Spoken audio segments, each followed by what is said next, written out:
the North was smart in ways like the plantations I've went and toured, or like they were irrigated and flooded. Well, it's brackish water, so certain times of the day, fresh water could come in and flood the fields, and then it turned to salt, so they would close it off. Well, they had somebody sitting there all day tasting the water. So they were smart enough to say, hey, let the salt in. Killed all the fields. You know what I'm saying? Yeah. But that one little small move killed all those fields of rice. One of my favorite characters, he's played by Sam Elliott in the movie Gettysburg, is John Buford. He was a Union cavalry general that A.P. Hill and Richard Ewell from the South, that was Jackson's old corps.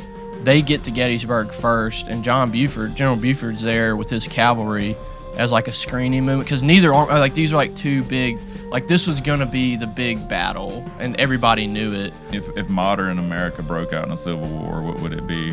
What would be the opposing sides?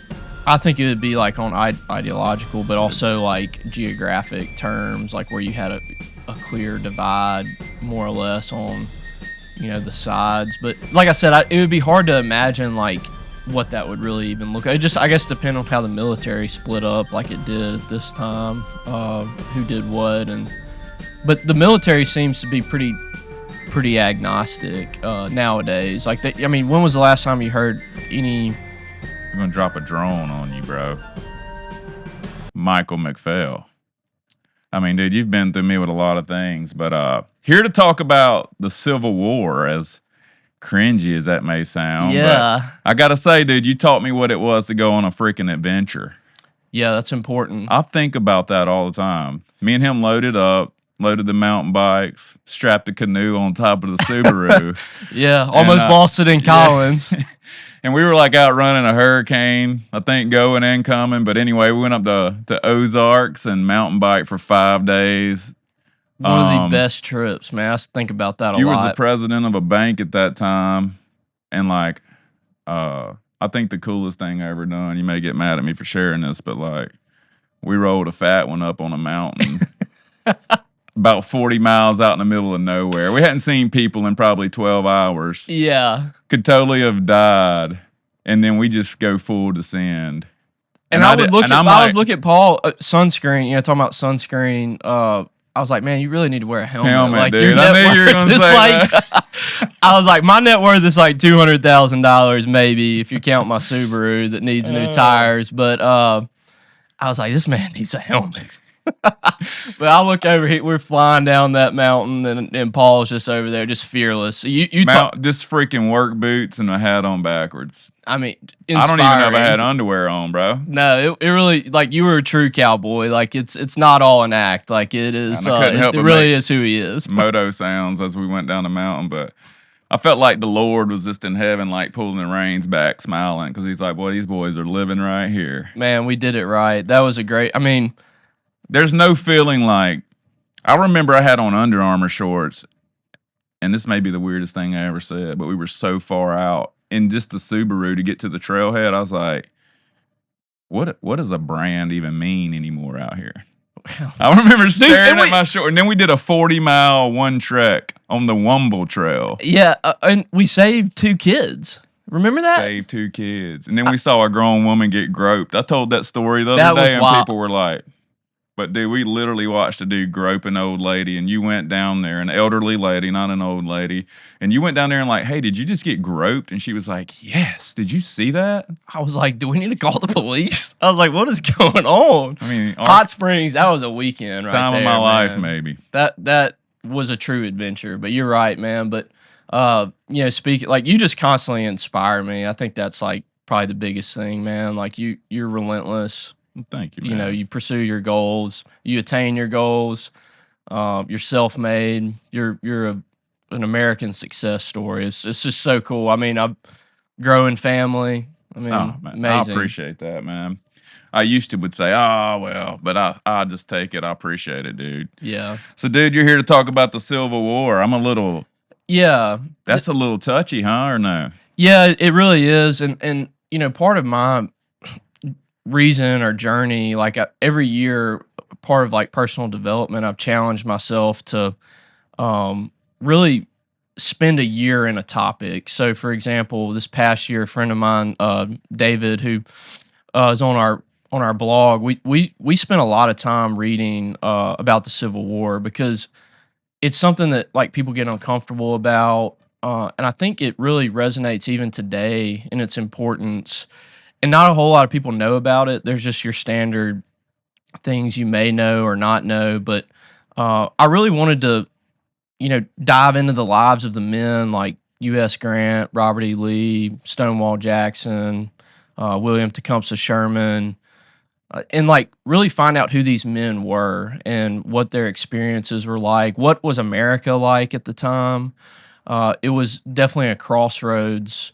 How the country was changing, and what I found myself just immersed in these battles. Like with Shelby Foote's 3 volumes here, it took me 8 months to read, and like that was like waking up at 4:30 and spending 2 hours reading and knocking out maybe 50 or 60 pages, and it's probably about 1.2 million words. So it took a long time to. I felt like I experienced the war in a lot of ways because it's written in a. What's cool about these books, I think, for the viewers, is it's a narrative history. So he writes it like a novel. So it's not.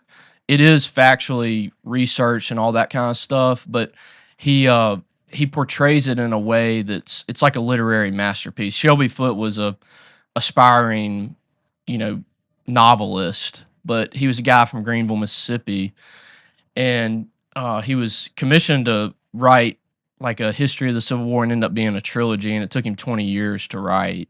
Wow. So these books kind of brought the war from black and white. Like we see these pictures of these men.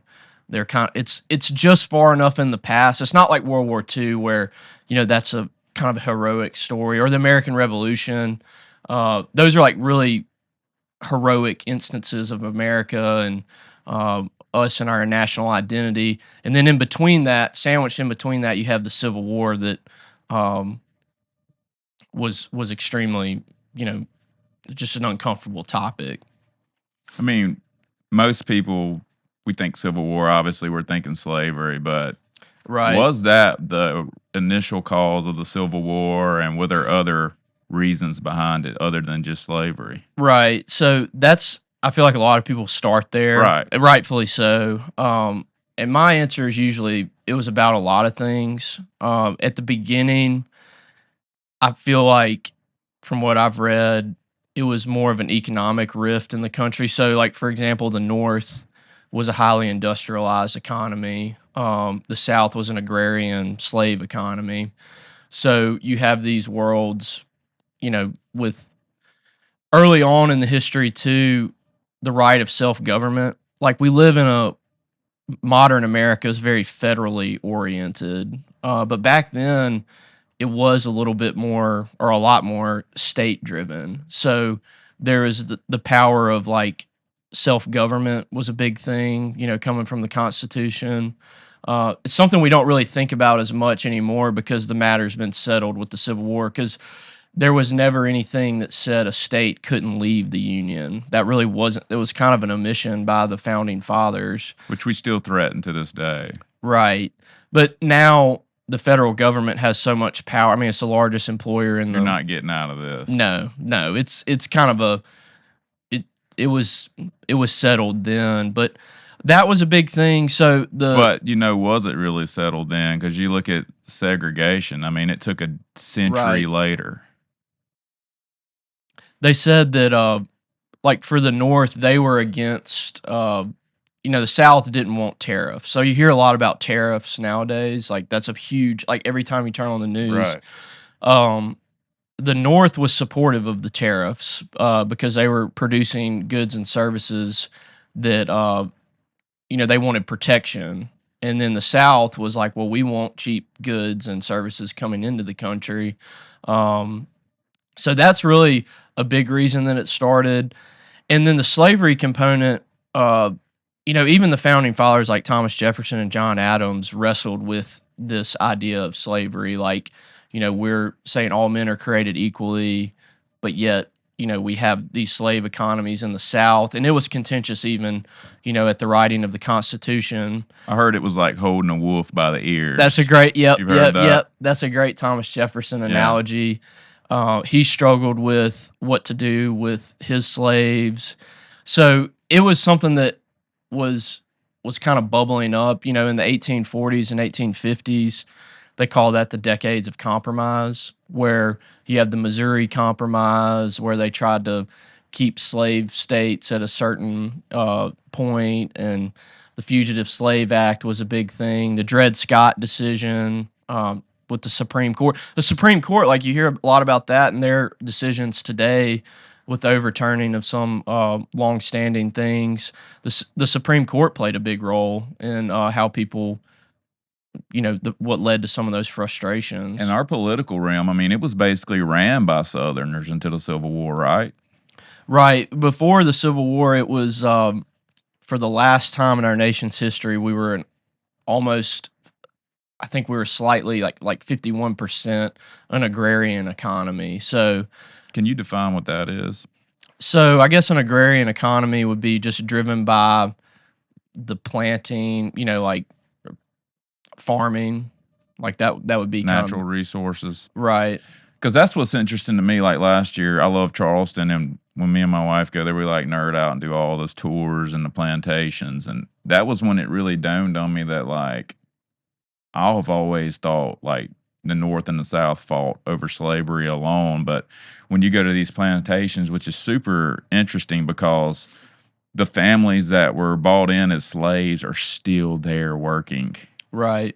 I mean, whenever everything converted, they stayed. And a lot of people, most slaves stayed. Well, they didn't even know what free meant.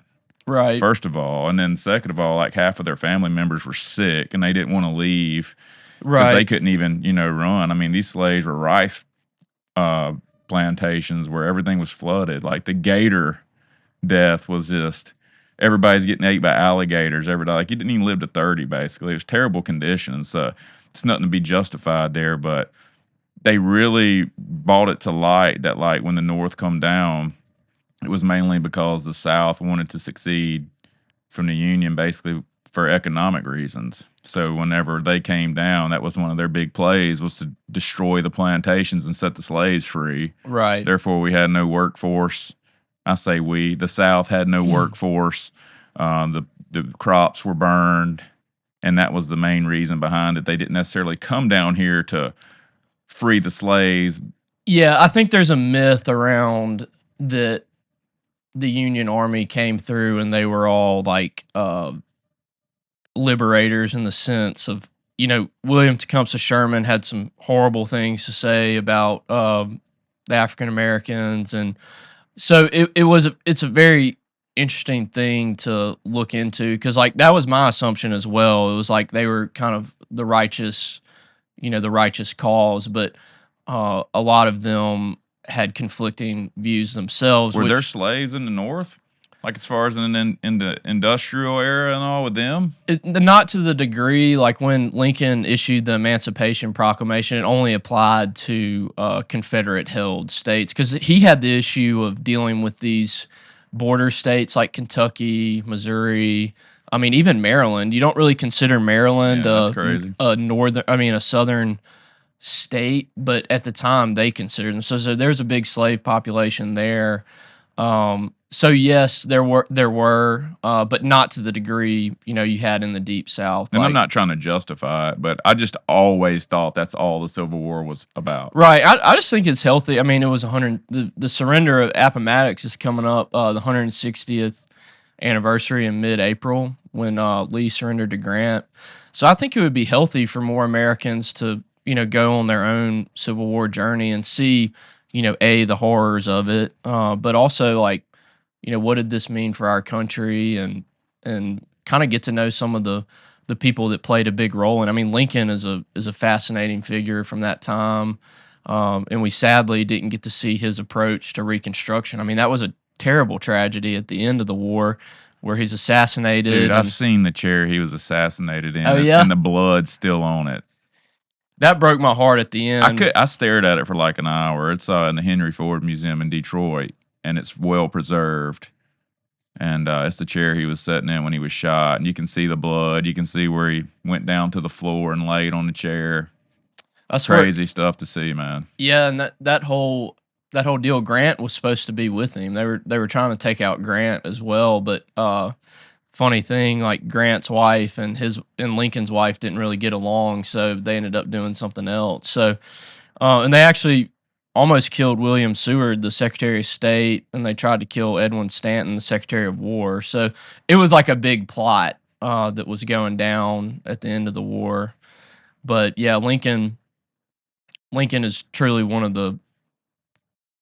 I feel like he's an American genius that was produced out of that time. Talk about some of like the horrors of the war. That's where you'd want to start, because I mean that's something we can all relate to. I mean, obviously slaves are horrible, but also people that just lived, which I would assume the people that are just living in America and you're not in slavery. I mean, what kind of was that? Native Americans? Was that white Americans? I mean, these are things I don't know. So I think the war ended up, affecting everybody. Like for example, like the North at the time had about 20 million people versus the South had about 9 million. And 4 million slaves? Right, roughly. So there was that going on, but then did the 9 million consist of slaves also? Right, slaves, women, and so they could have just rose up at any time. Yeah, and that was a big concern as well, because there were things going on like the Haitian Revolution happened. So like there was definitely that fear of something like that happening.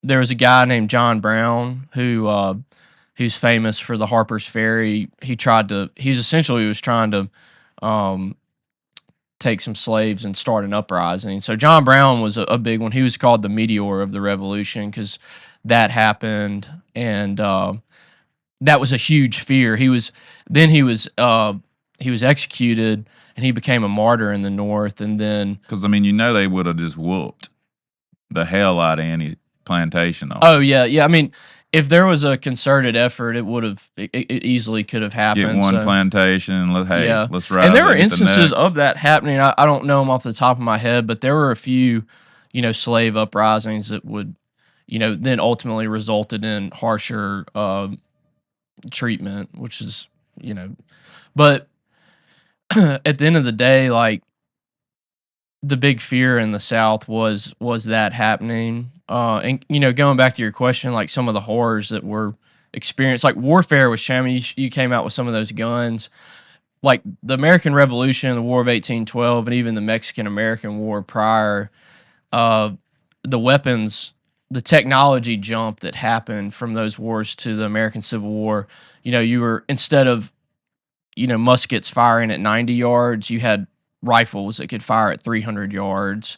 So like that's just like one example of the firepower difference and the accuracy difference. They said that some soldiers could hit a dime from several hundred yards open sighted. So like at that point the tactics hadn't caught up with the technology. So that's why you see such high casualty rates. Like for example, in the Battle of Shiloh, more people died there than in all three of those wars I referenced combined. And then in the Battle of Gettysburg, more people died there than all of Vietnam. So like the death toll is just staggering. There's 30,000 in the Battle of Vicksburg, right, or more. Right. I mean, just the death toll was just unbelievable. Do you know what it was totally? I have it in my notes here. I know you've broken them all down. But just about every one of them was 20,000+. Yeah, I mean, it was just like nuts. My friend and I, David, we'll talk about. It's like you get to a battle that only has like 12,000 losses. You're like, oh, that's not bad. I mean, and that's just crazy to think about. So, I mean, the questions I would have is like when you go to places like Charleston, and then you realize like Charleston and Vicksburg and Natchez were like sister towns. But Jesus, I mean, that's a 2-hour plane ride. Yeah. How did these towns in those times? I think the biggest thing I can't even think like that. Like, how did they communicate? And I know I want to get into that further, is like what revolutionized because of the Civil War, but like, the telegram. That Yeah, came the about telegraph in was a with big thing. telegraph, not the telegram. Well, I Which guess is you receive a telegram. Yeah. yeah, but like literally text messaging.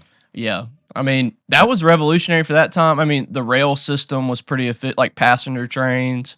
And then what they used really efficiently that we don't use anymore, kind of sadly, is the river system. So, steam powered engines and going to and from, like the rivers were highways, man. I mean, Which was part of the North strategy and how they right. overthrew Vicksburg in the end. Yep. I mean, just having control of those rivers, and using those waterways to get around America was a huge way. You don't really see that much anymore. It would be kind of unheard of now. I mean, I guess most like moving goods and services like barges and things like that. But So take me to the first of the war. First battles in Gettysburg, right? the first battle, so Gettysburg was in 1863, and that was like the defining battle, I think, of the Civil War. The first one I feel like was worth referencing is the Battle of Shiloh. Like I said, I mean that's in it's not far from Corinth, Mississippi. Really? It's like 20 minutes from Corinth. So what the Union was trying to do, led by Grant and Sherman, they were trying to take control of I think it was the Mobile Charleston Railroad was the name of it. But there's a big railroad intersection in Corinth. So Shiloh is on the Tennessee River. There's this place called Pittsburgh Landing, and the Union was coming down the Tennessee River and unloading troops there. So this was kind of like their first thrust into enemy territory. I mean, really getting into Mississippi was going to be a big deal, but severing that supply line from Charleston and Memphis there in Corinth was an important strategic objective for the Union. So we have leading up to the battle, the Department of the West, like when I say the Western Theater, like think of like Mississippi, Alabama, Tennessee, Western Tennessee. Albert Sidney Johnston was the Confederate commander, and then Beauregard. I'm sure you've heard of Pierre Beauregard. They were the Confederate leaders, and then you have General Grant and his army. And what the Confederates wanted to do was they found out that the Union had landed there on the banks of the Tennessee River. They launched a surprise attack trying to push them back into the river before Don Carlos Buell and the Army of the Ohio could get there to reinforce them. So that was like the first taste of like real Civil War combat that people saw. So do you think the North formed into an army before the South, or how does this even happen to where it becomes a war inside the same nation, to where these Southern guys who were farmers all of a sudden have their own army? How does that the even militia work? system, the militia system was a big deal. Like we don't really think about that anymore, where you and your neighbors are in a regiment and You're defend. ready. Yeah, you go do drills, almost like I feel like the state guard or something like that. But we don't have that now because we're not really facing external existential threats like sadly, like Native American, like that was a big problem. So that's why they existed in that time period. But there was a call to arms. Like I think the biggest thing that happened, Lincoln called up militia from a bunch of these states, and the states, kind of talking about state sovereignty. These southern states were like, we're not going to send soldiers to, fight against, our people. So then that's kind of what propelled the secession movement. And then there's a lot of there's a big split down. These guys ultimately just sided with their states for various reasons. So it ultimately just kind of came into like regional identity. Like if a guy was from Mississippi or Alabama, he was like, well, I'm gonna go with my guys. And at West Point was kind of early on in its existence. So a large majority of Southerners would either be like, for example, like going to like the farming business or go to West Point. That was like a very respected career. So the South had more West Pointers than the North. So there was kind of like a top heavy command. And a lot of those guys fought in the Mexican-American War and knew each other pretty well from either side. And when we say the South, that was 13 states, right? So whenever you say the North, trust me, I'm no history buff. Would you just say that's like the Northeast, or did the I would West get included in this? Or you could include New England, like what you traditionally think of the North, and then you have like Indiana, Illinois, Michigan, Wisconsin, Iowa, um, and then there were states like Missouri, Kentucky, even Maryland, that didn't know what they were. Arkansas, Tennessee, were like, say for example, like Western Kentucky and Western Tennessee were leaning towards the South, and then the eastern sides, like the Appalachian side, where there wasn't a slave economy, were leaning towards the North. So the real civil wars happened in places like in Missouri. There's some fierce fighting there. So there are states divided even within that number, where you might have like Kentucky represented on a Confederate flag, but you know they were more on the northern side. So there was like crazy stuff like that happening that I don't think people realize. We assume even in Arkansas as well. So like these states were divided that were what were called like the upper South, but like places like Nebraska and those western states weren't really involved or in existence at the time. My mind's still just blown. Like, this is 1860s. How do you assemble something? Even though, like, the battle at Shiloh's going on in Corinth or wherever, like, by the time you would hear about this and maybe make your way down there from New England, surely it's over. Like, how does this stuff play out in real time whenever there's such a gap in communication and travel? With travel, the rail system was a bit more efficient than I think we realize. And then also, people read the newspaper a lot. I mean, there was a lot of publications. So news didn't travel maybe as slow as you thought. Amassing an army and training them, that took some time, because this happened in 1862. Fort Sumter happened in 1861. So, like, there was, like, a gap. Like, the Battle of Bull Run or Manassas happens, Wilson's Creek in Missouri, and Fort Sumter. And then there's kind of like a deep breath where both sides are preparing, like the army in the Eastern Theater's kind of coming down on Virginia.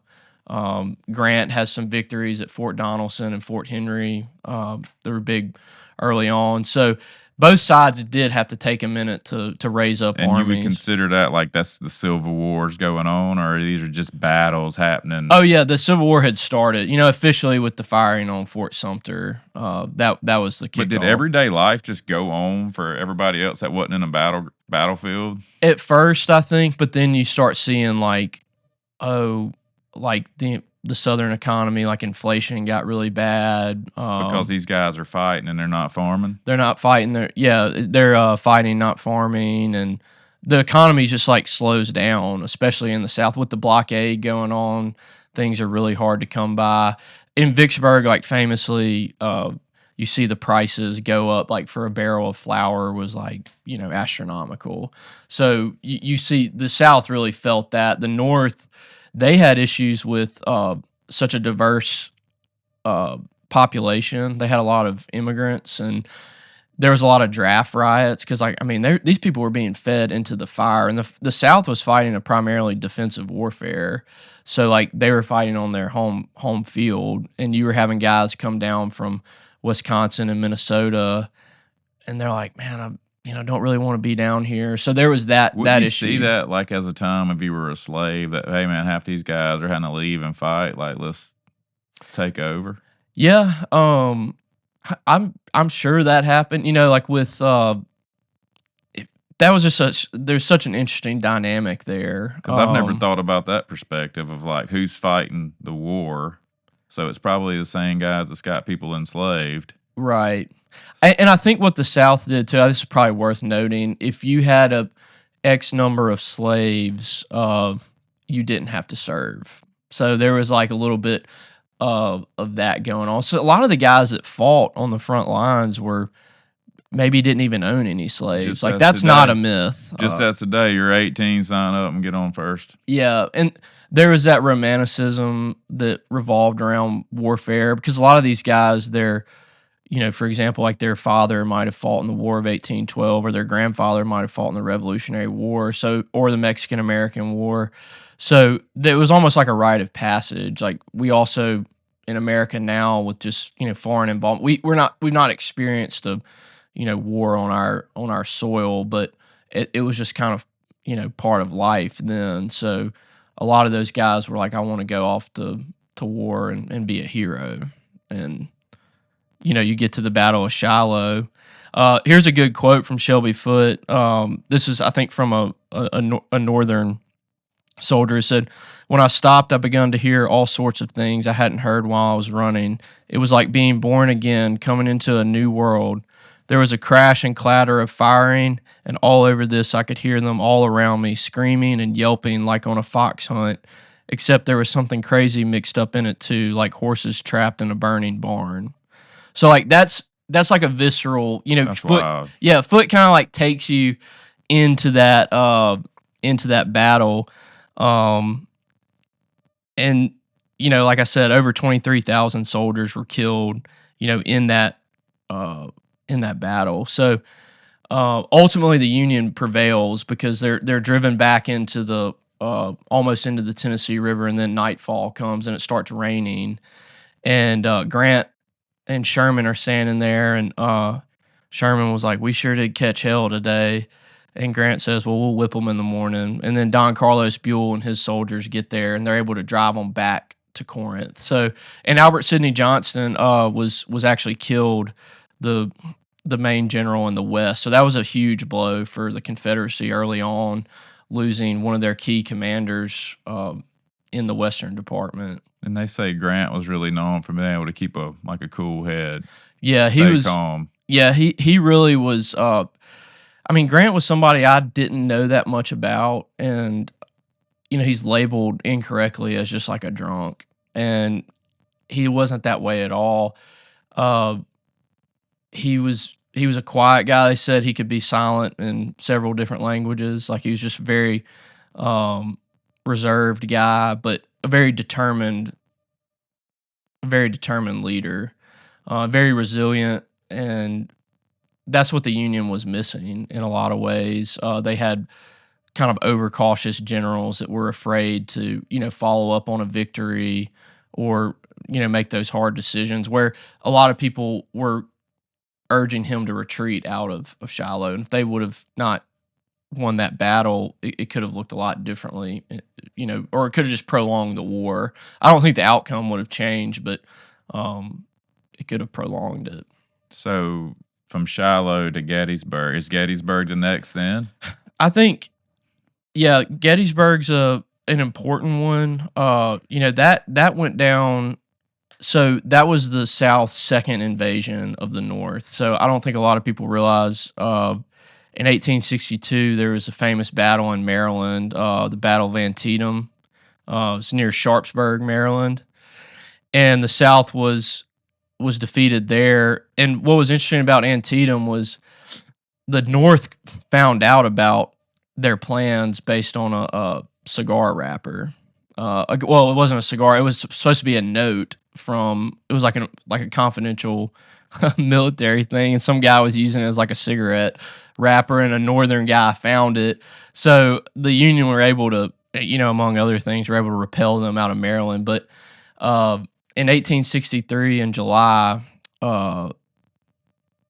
the South gets up to Pennsylvania. So what Lee wanted was what the South really wanted was foreign intervention from, like, say, the English or French to come in and help negotiate have a negotiated peace agreement.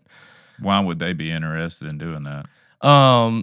Just for various reasons, like the British and the French, like they had imports and exports, cotton, tobacco. These were staples in a lot of those places, and the French always had their motives. Like the South had ambassadors to England and France trying to coax them into joining the fight like they did in the Revolutionary War. Do you think the South was producing more economy than the North? At one time, yes. Like maybe in the 1840s and 1850s. That's what I heard. When I do all the tours, that's what really sparked it. And they're like, dude, we're not paying you guys. Yeah. Where you're using the money as far as taxes and all these things, like we don't want a part of that. And that's whenever they right to wanted- self-government. yeah, That was a big thing.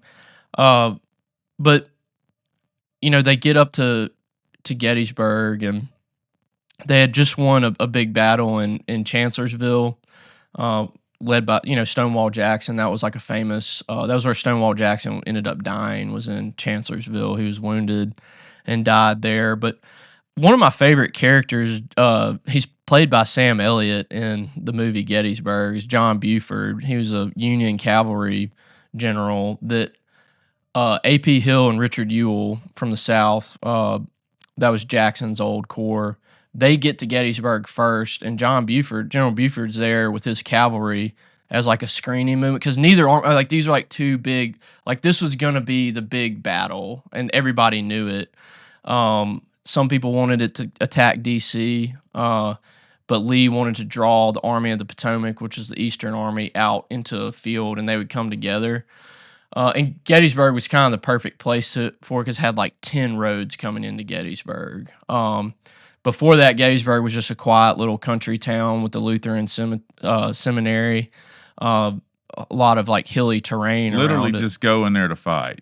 Yeah, they were Like, going nothing there. to go take over. Right. And It's crazy, dude. and there's I have it at the beginning, like here's a good, this kind of like another quote from Shelby Foote. As dawn broke on July 1st, 1863, the small town of Gettysburg, Pennsylvania, awoke to the distant rumble of cannon fire. General Robert E. Lee, confident in his army's strength, had brought the fight to northern soil. Meanwhile, Union General George Meade, newly appointed and untested, faced the daunting task of defending his homeland. Over the next 3 days, the fields and hills of Gettysburg would become the stage for one of the most pivotal battles in American history. Soldiers on both sides fought with fierce determination, their fates intertwined in the chaos of war. By the end, the Union emerged victorious, but at a staggering cost, marking a turning point in the Civil War. So, like, that's how Shelby Foote kind of brings you into the, Gettysburg is just like, you go from, Gettysburg happens in this second volume in the very middle of it. So, like, Wow. you've been through so much already. So you're offended when I start with Gettysburg then. I mean, no. I mean, but like I was like waiting to get to Gettysburg because like that's like such a big iconic American battle. But you get there, and after going through like Shiloh and all these other battles like Chancellorsville, Fredericksburg, Antietam, and you're just like, how can they keep going? Like my friend David and I were like, we're at the very middle of this whole thing. I mean, but back to Buford. You think there was a different mindset back then? I mean, even looking Yeah. at the Rockefellers and all the big wigs back then, the Morgans, like, dude, they were ruthless. They would Yeah. go build a whole new railroad system just to get over on somebody. Yeah, I think so. I think the determination, just even at the individual level, And you think the self-governor, that mentality is like, the hey, power of I think people really believed in, the power of the individual to make decisions, not other people make decisions for you. Like that's something that really resonated, just with the everyday people seem to be driven by like, hey, I'm important and I can make decisions for myself. And I like that to an extent, but it's like, where do you draw the line to where? Right. I agree. I mean, there's obviously, some negative consequences to that, where you get through failed diplomacy and get into the fighting aspect. But yeah, people were different. I mean, people oftentimes, I mean, not to talk about something different, but, talking about like a modern Civil War. I don't know if you saw that movie, the A24 movie that came out like a year ago. It was called like Civil War, and it's like kind of like a modern portrayal of like what a Civil War. I don't know. Do you know what I'm talking about? No. There's like a new movie that came out, and I went to see it just because I was like in the middle of all this. But I just don't know if people have the stomach for something like this again in modern America. Truthfully, I mean, if modern America broke out in a civil war, what would it be? What would be the opposing sides? I think it would be like I mean, I guess this was ideological, but also like geographic terms, like where you had a clear divide more or less on, the sides, but maybe nowadays it would be like ideological based, like rural versus urban, like that. So how could urban ever even win when there's such, dense areas like California, New York? Right. I guess it would depend on how the I military. mean, sadly, split you just up, look at the red and blue states, yeah. and you look at the map, and you're like, well, it'd be pretty hard for them to get over on rural areas. Yeah. I don't like I said, it would be hard to imagine like what that would really even look. It just I guess depend on how the military split up, like it did at this time, who did what, but the military seems to be pretty agnostic nowadays. Like I mean, when was the last time you heard any? They're gonna drop a drone on you, bro. That's what it's gonna be. Yeah, I don't think we want that. I think there would have to be something like, Which in the defense, like some old Southern boys that say, boy, I'd whoop them. Just like back then. Yeah. One of us could whoop 5 of them. I heard that. And that's what they talk about from still losing the battles. Like, they had us beat by numbers for sure. Yeah. But that old Southern boy better recognize that guy that you call has soft hands probably knows how to fly a drone. Right. And he can drop something on you. Yeah, and the technology component would play a big deal. It's not the strongest who survive, Michael. It's the ones willing to adapt. Yeah, adaptability. Adaptability wins every time. It's the ones that try to fight it and be strong that get beat. Yep. You got to be willing to adapt. And you think the North had adaptability over the South? Yeah, I think they really ironed out their strategy with Grant and Sherman. It took them a while to figure out like what was the best thing, because like warfare was just changing so much at the time. But Grant came in and really was like, we're going to concentrate our forces. I'm going to go up to the Eastern Theater. Sherman, you're going to go through the South. And do you think that was why Vicksburg and Gettysburg were won in such close proximities? Right. So yeah. So that's an interesting thing. I mean, I know they surrendered, and I say they, bro. I ain't trying to.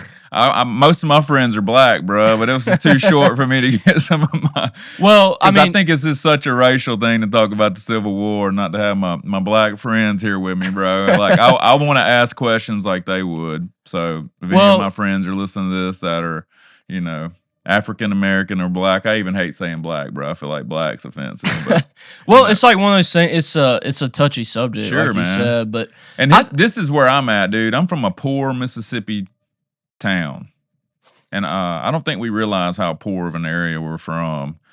And yeah, I'm white and I'm a male, dude, but I'm from the gutters of America. I mean, and I'm where everybody says everybody's racist.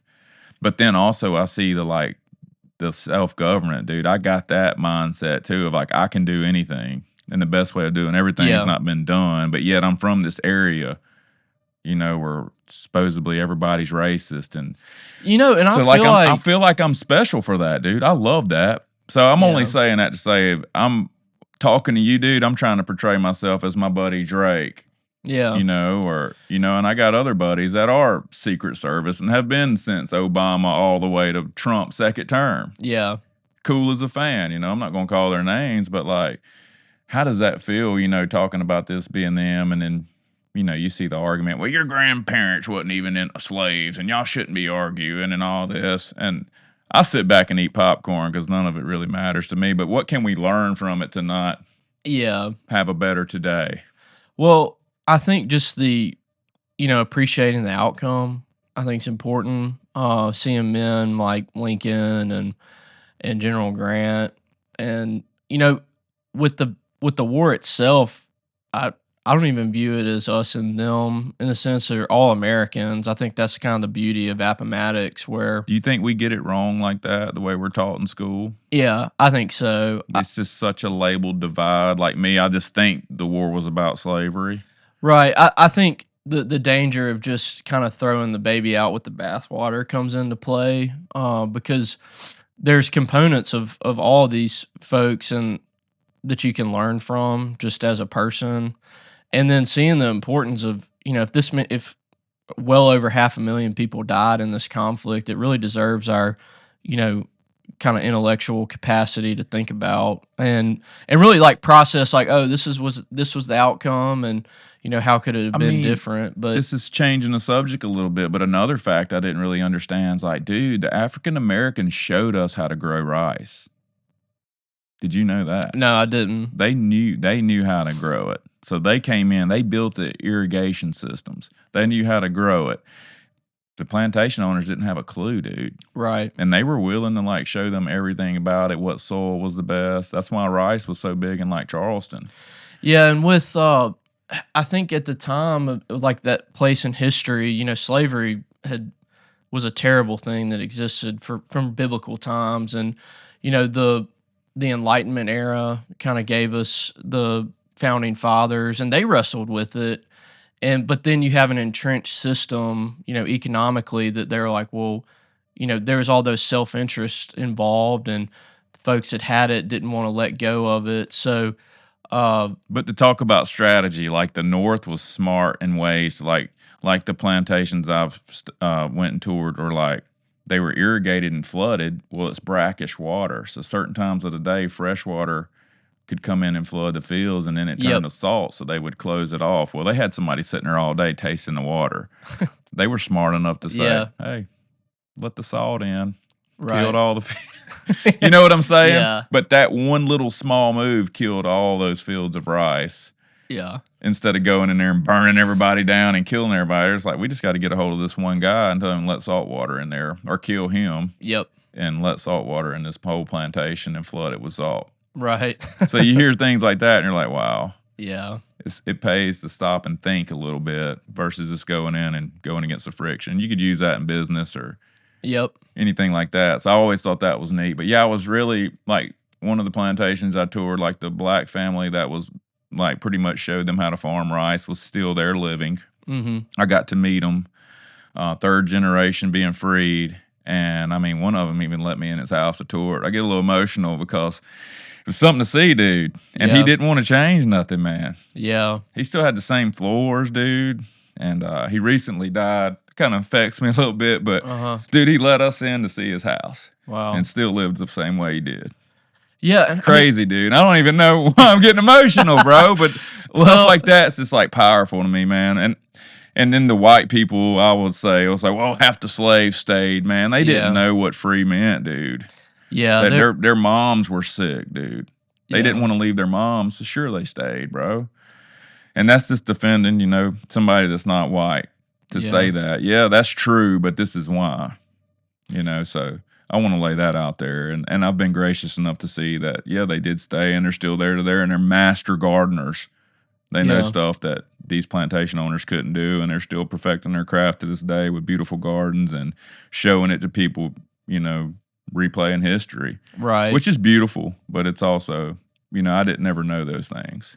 Yeah, I think the reconciliation and just the shifting of like how people thought, and really coming back to like the core values of America. I really think the Civil War kind of brought it to what perhaps the founding fathers really wanted was Do you think we're the country we are today, where we basically, I mean, like it or not, we could run the world, and probably do? I don't want to just say we do, but if the Civil War hadn't happened, like the great developments that came because of it. I know we talked a little bit before this, but like ironclad ships came hmm about. They started steel plating wooden ships because they realized then cannonballs can't penetrate it. The telegram machine, Yep. ambulances became about. The Yeah, Gatling machine gun, although it wasn't used a whole lot, it was developed then. yeah, I think war definitely brings ingenuity and kind of progresses timelines. And if the country would have been fractured on there's the Western states could have been their own country, and then you'd have like this. It wouldn't be the America today, and that obviously would have played an impact in. You could have had things like the British or French come in as well and try to regain territory after. There's no way to really Which know. they But, fought each other constantly. right. And the British were like, they're probably more like you and I was the French, dude. I'm blue collar, we party. And a lot of people that's been to New Orleans and Charleston's a perfect example of that. Uh New huh. Orleans was French. Look at the French Quarter. Yeah. Go to Charleston's French Quarter. You know what I'm saying? It's like Uh-huh. white picket fences, ain't a lint of trash, Yeah. very well mannered. And then you go to New Orleans and it's, hey, man, let's party, let's have a good time. Same exact architecture. Uh-huh. But like those two, I didn't realize how much they went at each other. And the Spanish dude. Yeah, I think we could have gotten pulled apart by the world powers, but then it forced the country to be unified and resolve some of these issues. And I think we're very fortunate we only had one civil war. There are countries that have had 4 or 5, right? So it was And a lot of people think the Civil War was just this one war, but that's just basically like a freaking it's a term, yeah, dude. It's a what's the term I'm using for like a what's the disease where it fights yourself? You're probably gonna have to cut this out, but like an autoimmune Yeah, disease, basically. It's just exactly. fighting itself. Right.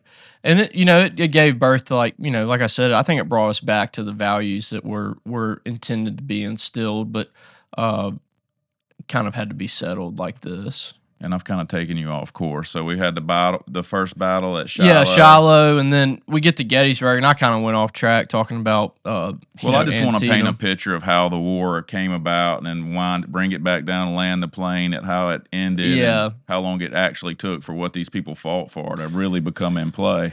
Right. With the Battle of Gettysburg is one of those. Like I said, the big hero from Gettysburg is General Buford on the Union side, where he held off a larger force with his cavalry and allowed General Reynolds to get there with more troops, and that basically helped them attain the high ground in Gettysburg, which is very important. So he didn't just react and fight; he just played it cool. He played it cool. I mean, he really did. I mean, it's an amazing. He's not recognized enough for his action of not retreating, alerting General Reynolds to get there quickly with his soldiers. So that was like the day one.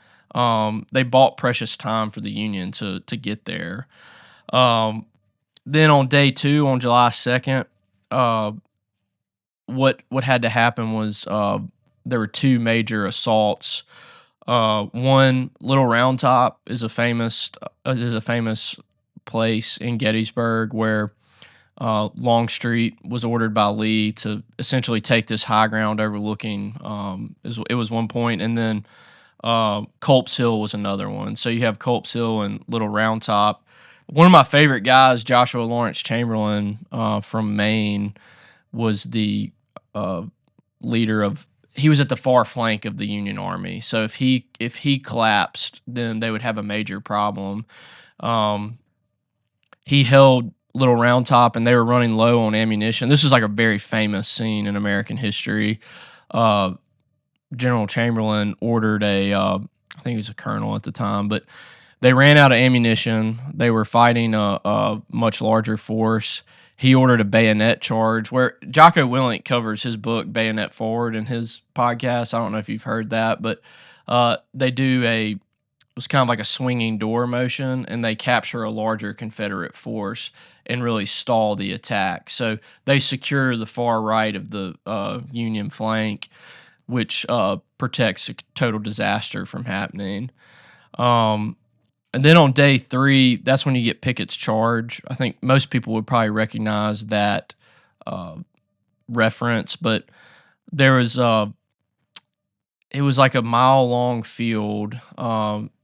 The Union was in position on what was called Cemetery Ridge, and Lee ordered this. It was like 12,500 Confederate soldiers to advance to take this position, and they were unsuccessful, and it was extremely bloody. The Union artillery was known to be very efficient and repelled the Confederates.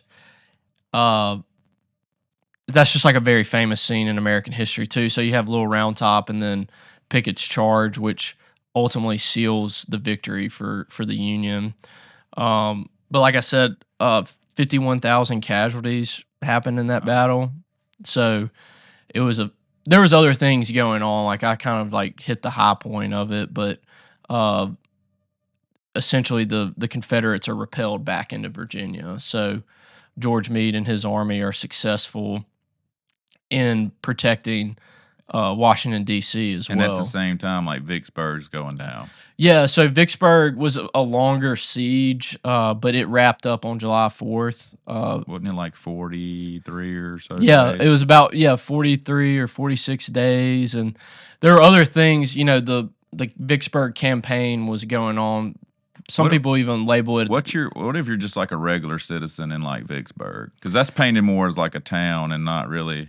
Yeah, Is Gettysburg? I mean, is that fought in rural areas or is it? Gettysburg was a small town. Like there were people. There You were can people. still see cannonball holes in buildings and stuff, Yeah, right? yeah. There I was mean, I've watched that. I've never been there. I had the chance to go there, but I didn't go. It's hard to get to, but it is pretty spectacular. I went before I knew anything about the Civil War, but it is a beautiful place. I mean, it's very moving, even if you don't know that Right. much about it. But Vicksburg was, like you said, more of a town center because like there were civilians that stayed Were behind. there civilians that like were just say Paul was back in that day and I didn't support slavery? Did that exist in the white culture? Yeah, they did. There were But plenty you of still lived in the South. yeah, there were plenty of abolitionists. I mean, people that were religiously convicted, and there was like that was not an uncommon.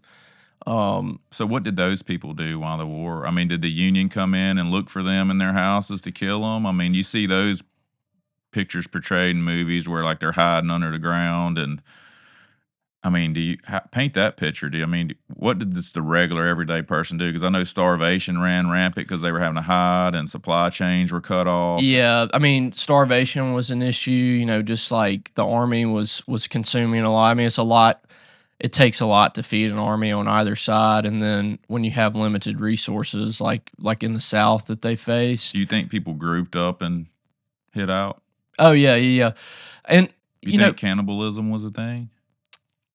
I don't know. Somebody wanted me to ask you that. Oh, yeah? This morning. Oh yeah, well, maybe in Vicksburg. I don't know if like that just because I didn't read it doesn't mean it didn't happen. But they definitely like ate dogs and I'm just portraying the picture because I don't think we think like that because there were people that didn't want to be involved in the war and they still lived in the South and right. I mean, stuff and was then like taking the place. Free State of Jones thing, like that was like they opted out and were like we don't want to participate. So there were people that because I mean you even look at the war of Iraq now 20 years later and these people are like, dude, we didn't know why we were there.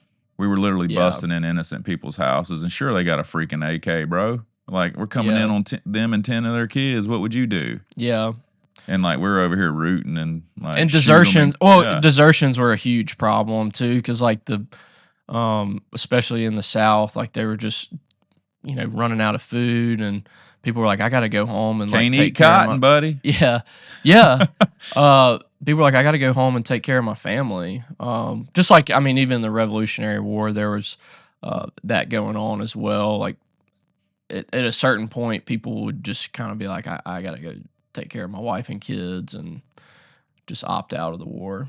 So like, I don't know if you want me to jump this far. Like, just say the war's over. Like the guys that fought for the South or even the North and went back. Like, how long do you think it took for them to just like let it go? Like, hey, I got whooped, but I still believe this. Well, what at Appomattox where the surrender happened. I mean, you think that's where racism comes from? Is like these Southern boys got beat in a war, which is a punch in the gut, and then I still believe this is how it should be. And now it's against the law. right? There was So now that. hatred comes out. Yeah, like after the war, you see people like for example, General Longstreet was one of my favorite guys. He ends up being which most people in the South were Democrats at the time. Longstreet after the war becomes a Republican and he supports Grant. That's interesting. Yeah, he was actually him and Grant. He was a groomsman in Grant's wedding, before the war. But there was a spirit of reconciliation, I think, that we kind of miss, especially with a lot of the leaders, like with Robert E. Lee and General Grant at the surrender at Appomattox.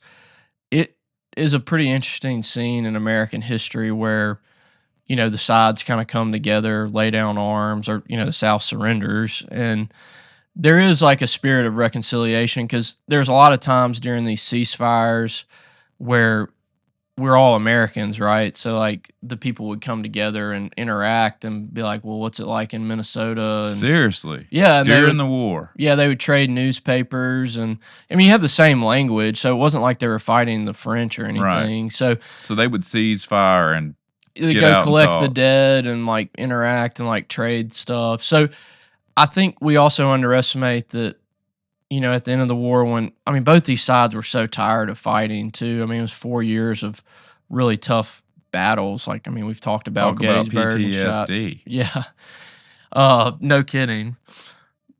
But there was, I think, overall a pretty good spirit of reconciliation. But then you get into Reconstruction, you kind of have like military kind of control of southern regions. So that the real tragedy too was that Lincoln was assassinated at the end of the war, and he was not. He was very non-committal about what Reconstruction would look like. So he didn't tell people really what he thought. He's like, let's just settle the war. And then So you he get hadn't shared his vision yet. he didn't really share his vision as much, and that's like such the big tragedy, because he did embody a spirit of reconciliation, and I think the post-war years would have been a lot different if he was around. You could get somebody like Andrew Johnson, who was not a very good president, steps into power and just becomes a mess after that. I didn't dive that much into Reconstruction, but at the end of the day, like I said, Lincoln not being around was such a tragedy.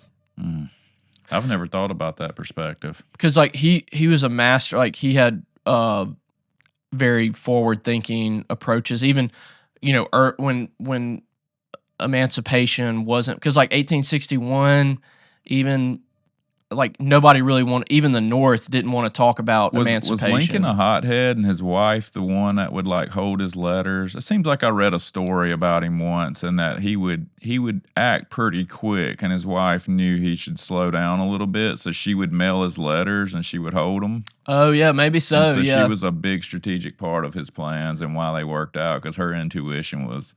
And I Right. could be totally botching this, but I read that in a book a while back, I believe, and like secretly she was a big part of his success, is because she's like, hey, you don't need to send this yet. Yeah. You know? Yeah. But yeah, Lincoln really had some. He was very forward thinking. Even like I said, the North wasn't comfortable with emancipation ideas until like after going into 1862 after the Battle of Antietam.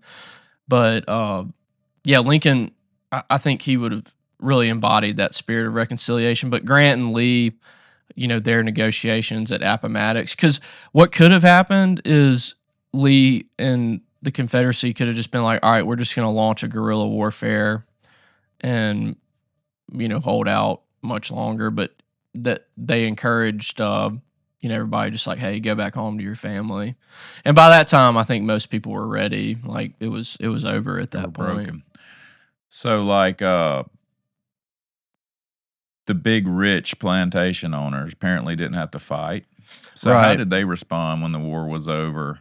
Well, they weren't happy, but a lot of them, Sherman's famous March to the Sea. I didn't really talk about that, but Sherman really understood the psychological warfare and like breaking the South's will to continue fighting. There was, the idea of destroying the Army of Northern Virginia with Robert E. Lee, which Grant was focused on, and Sherman's task was to go through, really kind of bring Georgia to its knees. Like there was a lot of materials being produced or food and stuff like that. But yeah, the March to the Sea is a pretty intense part of the war, because they do burn a lot of plantation and really kind of like bring God's judgment down on a lot of those plantation owners. And they free a lot of slaves. And Sherman wasn't Mr. Emancipator. He didn't really care in a lot of ways, but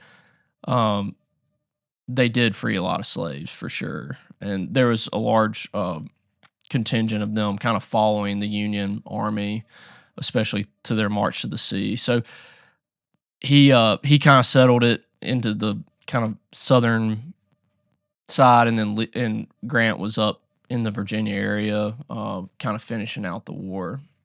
So you go from like living in the South, owning big plantations and generating a lot of revenue.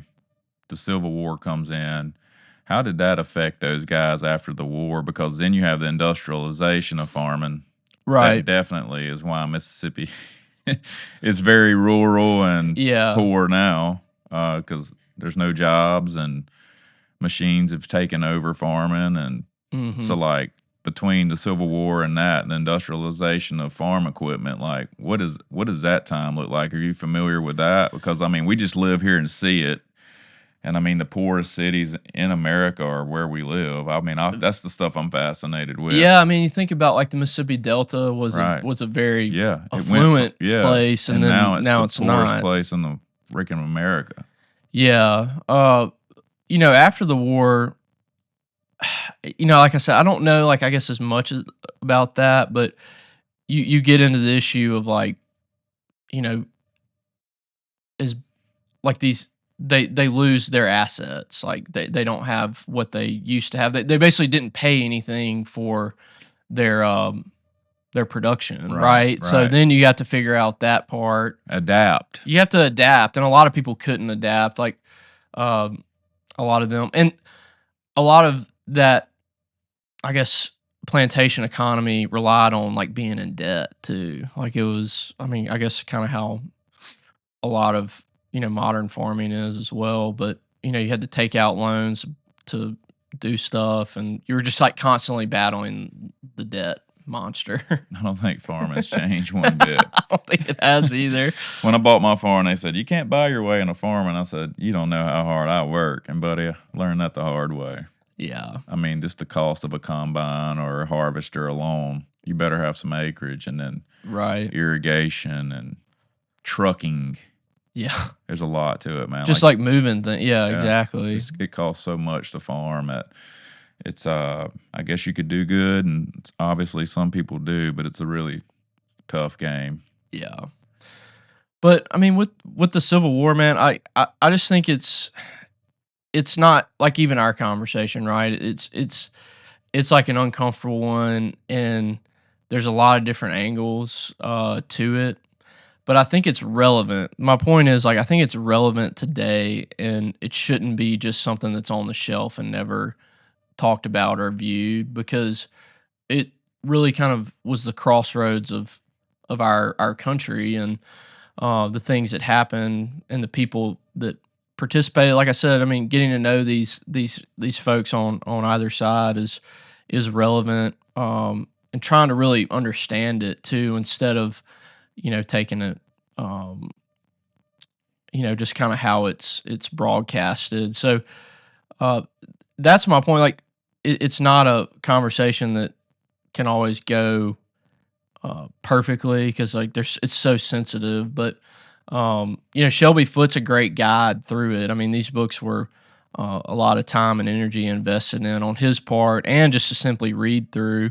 So like he gives you a grasp of what America was like, who these men were. He talks about the causes and kind of takes you from beginning to end, and even just a little bit after Lincoln's assassination. And you see, like, oh wow, that's a big part of American history. So it just shouldn't be relegated to something where it's never talked about or thought about. What years were the gold rush like out west? So the gold rush would have been, I would imagine, 1870s. So was that a good way to get out of this and go try to win a new fortune? Like not get caught up in the Civil War? Yeah, I mean, there's a lot of Never folks. thought about that. I thought it was in the later 1800s. I sound ignorant right now because I am ignorant, but in that No, subject I don't matter, know. Well, you're not ignorant. But I've just put myself in the place of like, man, that'd have been very enticing to say, hey, dude. But there are things going on. Like this is just like kind of a side note, but like the Mormon stuff was going on in Utah during the Civil War, and Really? like you had Brigham Young taking control out there and developing, their deal. And so like that kind of took the pressure off of them, and like the military was there was stuff going on with the Mormons, and the Native Americans and the U.S. Army were out there too. So what were Native Americans looking like? They, the Cherokee, I believe, sided with the Confederacy technically, in the Trans-Mississippi Theater, which is like on the other side of the Mississippi, you see some really diverse armies. Like you have German immigrants over Would the there. Indians like put on the? I don't think they put on the gray get up. uniforms? I don't think they put on the whole get up, but it was not uncommon. Like you see, like even in the American Revolution and like the French and Indian War, like different tribes sided with different. Were the groups, Seminoles involved in it? Because wasn't they like the baddest So of the baddest? the Seminoles before the Civil War. Because a lot of Florida was like that was like the third. I mean, that was after the Western. I mean, that was The Seminoles had been stuck out in. I think like they had what was called the Seminole Wars before the Civil War, and I think that was like the Trail of Tears had happened prior. So yeah, because I mean, dude, they go back to the 1500s with St. Augustine, Florida, which is the oldest town, and yeah, that's 300 years, dude. I know. But yeah, they did. I think mostly were on the Confederacy side, but I don't know like at what degree, like what level they played in it. But you do see them pop up in the Trans-Mississippi Theater and in battles in like Missouri and Arkansas and things like that. So where did they come to like the agreements at the end? So it was this is an interesting story. Is it when I say Appomattox Courthouse, people think of like a courthouse, but it's just the name of a town in Virginia. And it was at the Wilbur McLean farmhouse. And what's interesting about Wilbur McLean is that he had a farm in Manassas where the first big battle of the Civil War happened, Battle of Bull Run. And so he moved to Appomattox Courthouse, Virginia, to get away from the war, like you were talking about. He's like, I just want to kind of do my deal out here. And then ends up, they say the war started in his front yard and ended in his living room. So it's kind of one of those, it's almost unbelievable that like they ended it there. But the armies, Grant and Lee met at the Wilbur McLean house in Appomattox, Virginia, and essentially negotiated the peace. So how would they communicate that? Like, we're going to meet here and we're not going to draw blood. They sent like, it wasn't uncommon to send messengers like under a flag of truce, like especially at this point where they were like expecting, some sort of like communication to come from the other side.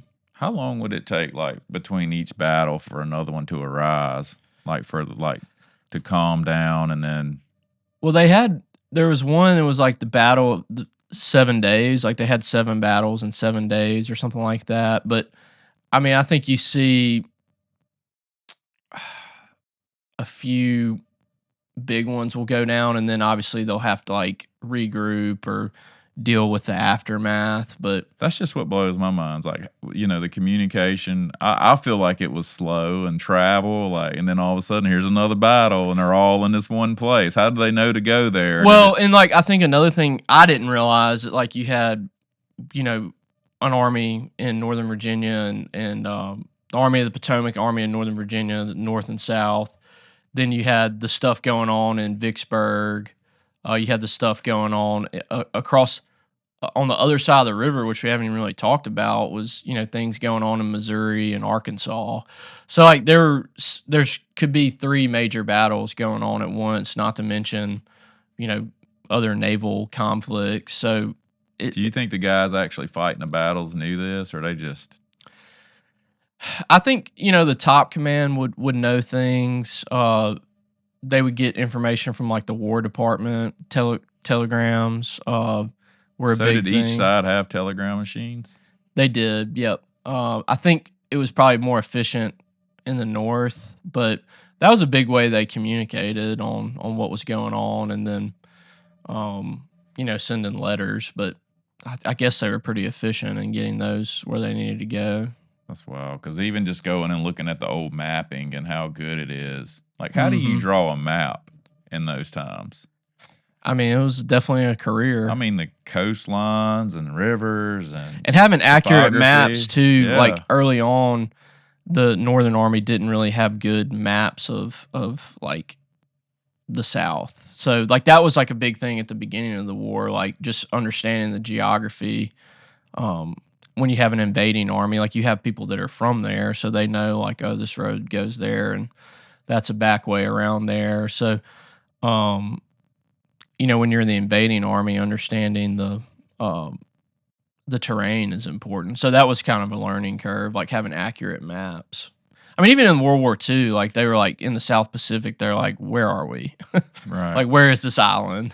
I still just go back to even like the uniforms. Like, who made uniforms all of a sudden that fast and got them out to everybody? Well, yeah, in the North, they had like I They read had that. factories, right? Yeah, Massachusetts produced 60% of what all the South produced. Like, if that makes sense. Like, that was like a term or a reference. So like they had like factories and stuff that could turn it out, but the Confederates really didn't. You think of like everybody being in like that classic gray uniform, but they were kind of mainly just wearing high waters and barefooted. Yeah, like they just looked like, like they're kind A lot of my neighbors probably. yeah, just like wearing regular clothes, or they're the officers and stuff might have nice uniforms, but they were kind of hard to come by. That's wild, dude. So what could we learn like from the Civil War as far as like today? Well, I think one thing that came to mind when I was driving out here, what you see with a lot is a deeply religious time in America. Like Joshua Lawrence Chamberlain, one of my favorite guys. He was a devout Congregationalist Christian. Stonewall Jackson was a devout Presbyterian. Robert E. Lee was a devout Episcopalian. I think maybe somebody might be out there correcting me, but Grant was a Methodist. These men like had a very strong moral compass, and like you could sit there and be like, well, slavery was gone. It's like, well, that was something that was developing and that they were resolving, and I guess like the evolution of how people thought was changing. So I think we need to be considerate of that, because like there were things, they didn't know or understand yet. But yeah, I think religious devotion is something we can learn. These men, and I really didn't talk about them that much, but like these men were very devoted to their wives too. They loved their wives and their families. You see that. So that's something that I was surprised by in that time period and appreciated. And then the way they thought about things, like you said, investing your time into things. A lot of these guys were self-educated. That was a big thing. So that was something I really appreciated. So they were driven by faith a lot. Yeah, I think so. When you get to know their personal stories, but some other lessons like resilience, overcoming challenges,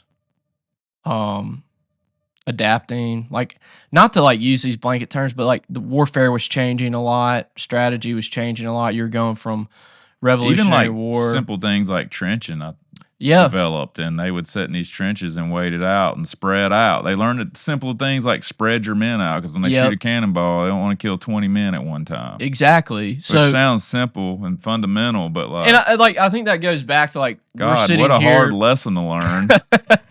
Well, we're sitting here in 2025, and we're like, oh well, shouldn't they know that? We don't really appreciate. You probably wanted to be as close to as many people as you could, man. Yeah. So adaptability, and then courage. Which are all higher intellectual factors that Yeah. I think we're losing grip of today. Yeah. Where everybody's reacting by their senses and how they feel versus their higher intellect. Exactly. Even in school, I don't think we're taught to really tap into our intellectual factors, the higher ones. Right.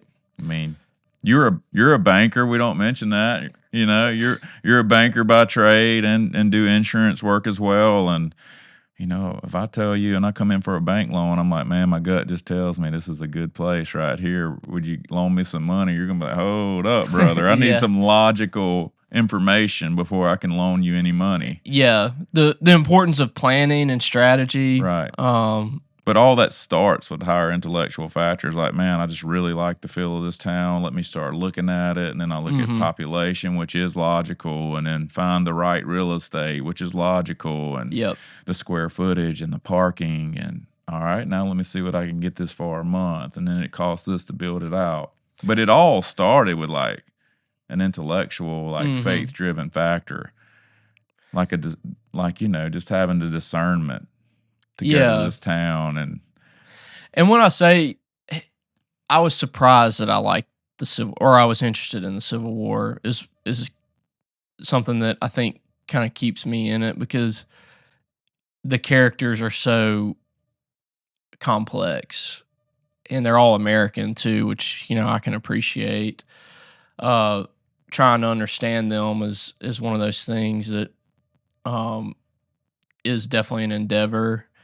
So I hope, like in this discussion, that I don't come off as like Grant is my favorite out of the war, and I think that would surprise older generations. So like I want to be like the. If that surprised an older generation, are they racist? Maybe. I don't know. Because I'm gonna keep it real. Like people defending the old Mississippi state flag. Like sure, let's rebel talk about flag, that for a second. The rebel flag on it. What does it mean? And maybe that's true, but you like it because you got a little racist in you. Yeah. No, I don't mind saying that. Well, the people screaming that and all, I'm like, dude. Yeah. You like it because you're racist. And what you're saying is probably true, but that ain't the backing behind why you like it. Yeah, I think it's relevant to talk about this just because we've talked about the war and some of the people and the causes and stuff. But yeah, that lost cause ideology is what it's called. It was pretty prevalent in prior generations. Like just think of maybe our grandfather's father, great grandfather. I guess I'm not saying that's how they thought, but that generation viewed because after the war you have like people kind of retelling history and trying to paint Robert E. Lee as somebody who is invincible, and how it was all about states' rights, and it wasn't about slavery. Like you hear these things from certain schools of thought, and you hear people portrayed in ways that they're kind of, it's not the whole picture. So I would like to be somebody who's like, and again, like what happened to Grant was like, he was like labeled as like, oh, he only had superior numbers and he was a drunk, and they were lucky to win, and that kind of, it's like you hear these things that can be prevalent in Civil War circles. But I would like to be a guy who's from the South who can come in and find things that I really appreciate about Union and Confederate leaders. Of course, like with the outcome of the war, it was important with what led to civil rights movements and things like that. Was all that perfect with how they handled emancipation and things like that, or the causes of the Civil War? But I just would kind of like to be a Renaissance man when it comes to a modern approach to the Civil War. But what's wrong with that? Oh, I don't think anything's wrong with it. But it's almost like you got to defend it where you're from. Oh, yeah. So I guess what do you think's meant by the South will rise again? When you see that on T-shirts and people sitting out by the highway selling flags, what do you think these people mean by that?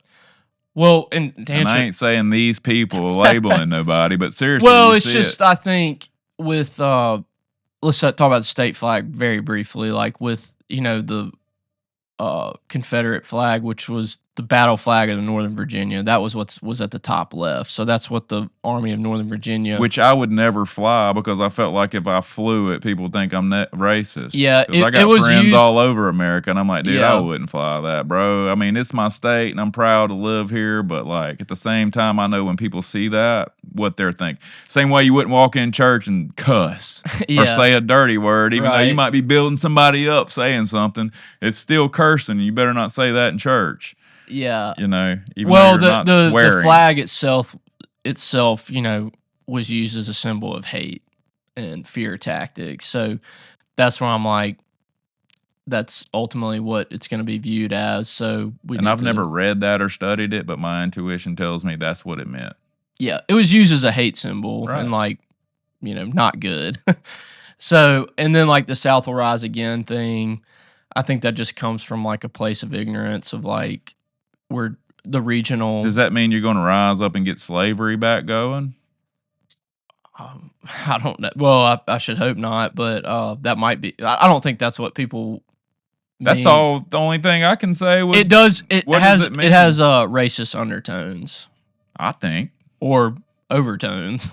It's like. I mean, if the South rises again, what's it going to rise up and do? Right. Kind of like that us versus them mentality, which is not good. But yeah, my goal is like try to handle the subject and like bring it up in a way that's like edifying for people, not dividing for people, because I think there is, just like if you just take the causes and all that stuff away at certain points and just read about these battles and leaders, there's a lot of things that can be drawn out of it. But then when you sit down and like look at how Lincoln and his administration approached the subject, like that's like a master class in politics and liberal as in like forward thinking politics. Yeah, because I truly want to represent. Let's just say both colors here, white and black. The racist side of it's like, I don't like seeing people being a victim of slavery now, generations after generations. I don't like seeing that, and I don't agree with that. And I also don't like seeing white people try to defend a rebel flag and say it ain't racist and this and that. Yeah, where they said heritage, not hate. It's like one of those things. It reminds me of an elephant on a string, man. Like how powerful our minds are, and like, man, just looking at, dude, even just the beautiful physiques of a slave because they are working, man. And like, dude, to this day, bro, I think my black friends have better bodies than white dudes, bro, because they were bred, like you heard that they were literally bred to be strong and big and muscular and can work. Is that true? I don't know. Do you know any truth to that?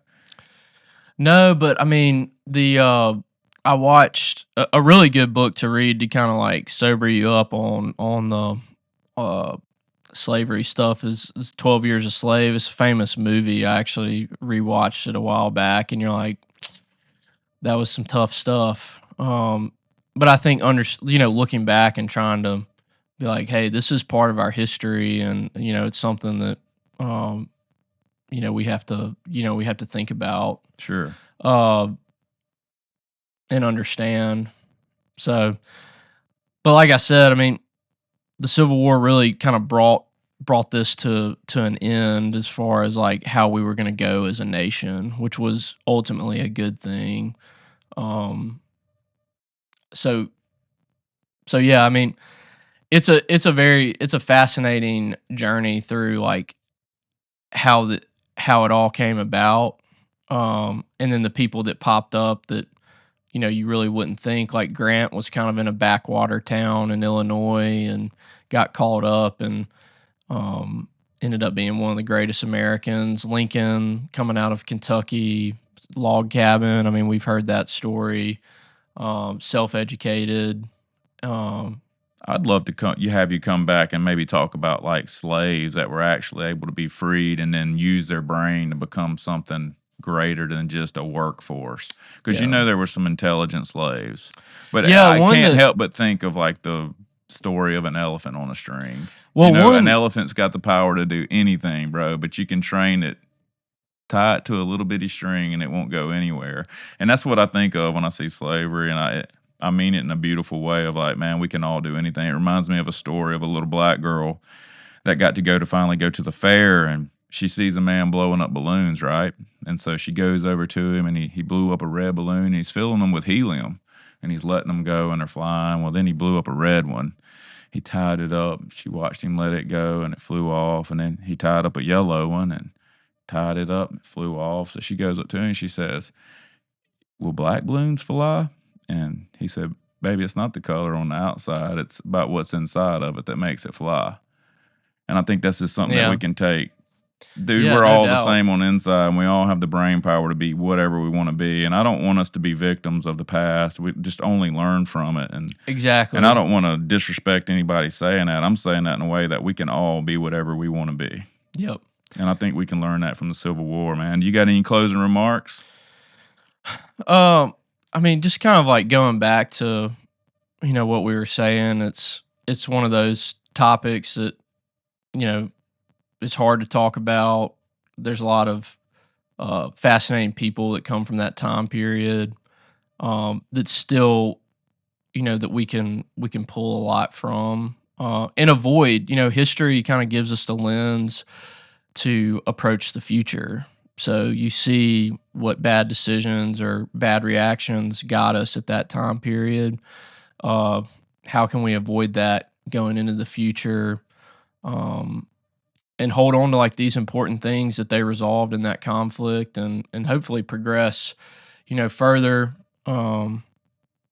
into the future. So overall, like it's worth some studying and forming your own opinions about too. Like don't just listen to, our conversation. Hopefully it'll inspire you to sit down and do the work yourself because it is really rewarding. It's a Which very I think's a big problem. We've listened to our forefathers, and yeah. So like we have these who may not have had preconceived the best notion. mindset. Yeah, we have these preconceived notions. So I think when you do that self study, you're able to experience it in real time and come to your own conclusions. It's like, well, what do you think about that decision? Or, what do you think about how Lincoln, what he said then? And uh, so I think that's probably my main point is even with uncomfortable subjects like the Civil War might feel outdated, but there's a lot of relevant lessons that we can learn and apply, um, in our approach to modern life now, and hopefully avoid